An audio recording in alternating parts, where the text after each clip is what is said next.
বন্দে পুরুষোত্তম পরম প্রেমময় দয়াল শ্রী ঠাকুর অনুকূলচন্দ্র রাতুল চরণে আমার কোটি কোটি প্রণাম। তো যারা শুনছেন বা শুনবেন সবাইকে আমার রান্দিত জয়গুরু। এখানে আমি পূজনীয় অবিন্দার 331তম ঋত্বিক সম্মেলনে আলোচনা বৈশাখ 1430।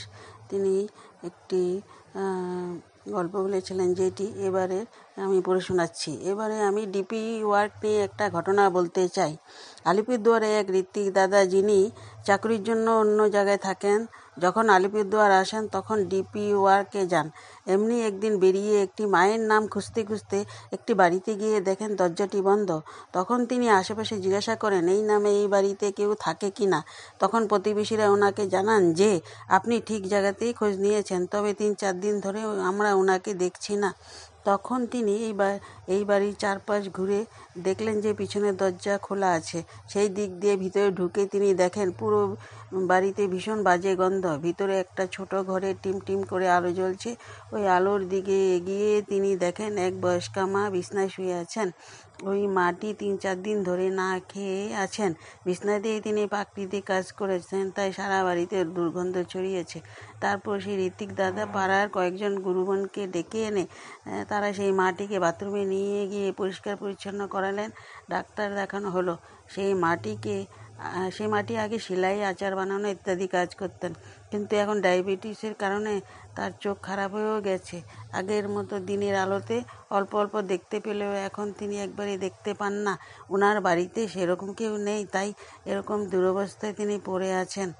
কিন্তু ঠাকুরের দয়া, ডিপি ওয়ার্ক করতে গিয়ে আমরা সেদিন তার বাড়িতে পৌঁছালাম। সেই মাটি এখন সুস্থভাবে বেঁচে আছেন। প্রতি মাসে গুরু ভাইরা ওই মাটিকে জীবন চালানোর জন্য প্রয়োজনীয় সমস্ত কিছু দিয়ে চলেছেন। ওই বাড়ি গুরু ভাইদের আড্ডার স্থান হয়েছে। ওই বাড়ি থেকে এখন ডিপি ওয়ার্ক সঞ্চালিত হয়। যদি ওই দিন ঠাকুরের দয়া না করতেন, ওই দাদা ওই মার কাছে না যেতেন ওই দাদারা, তাহলে হয়তো ওই মাকে আমরা হারিয়ে ফেলতাম। এরকম আরও কত কত লোক যে আপনাদের যাওয়ার অপেক্ষায় বসে আছেন। তাই আপনাদের অলসতা ত্যাগ করে নির্লসভাবে কাজে লেগে যেতে হবে। এইভাবে ডিপি ওয়ার্ক করতে গিয়ে আমরা অনেক মানুষকে বাঁচিয়ে দিতে পারি। ঠাকুরকে ঠিকভাবে ভালোবাসাটা অনেককে শিখিয়ে দিতে পারি। আর তার জন্য প্রত্যেকের এই কাজটা একটু মনোযোগ দিয়ে করতে হবে। আরেকটি কথা, আপনাদের কাছে আমার অনুরোধ, আমরা প্রত্যেকটি উপযোজনা কেন্দ্রে গিয়ে ওখানকার লোকজনদের সাথে মিটিং করে সেই ফাইলগুলো দেওয়া হয়েছে সেখান থেকে দেখে একজন ডিফল্টারের বাড়িতে গিয়ে যাজন করে তাদেরকে এসটিভিতে পরায়ণ করে তুলতে হবে।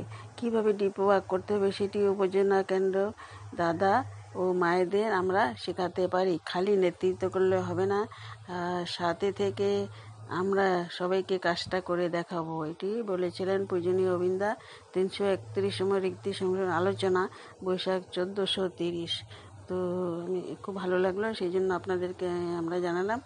আর এখনের এই সময় যেই প্রবলেম নিয়েই যাক দেওঘরে, অবিন্দাই বা আচার্যদেব বলেনি ডিপি কাজ করার জন্য। এটাতেই সবার মঙ্গল, সব সমস্যার সমাধান হয়। জয়গুরু।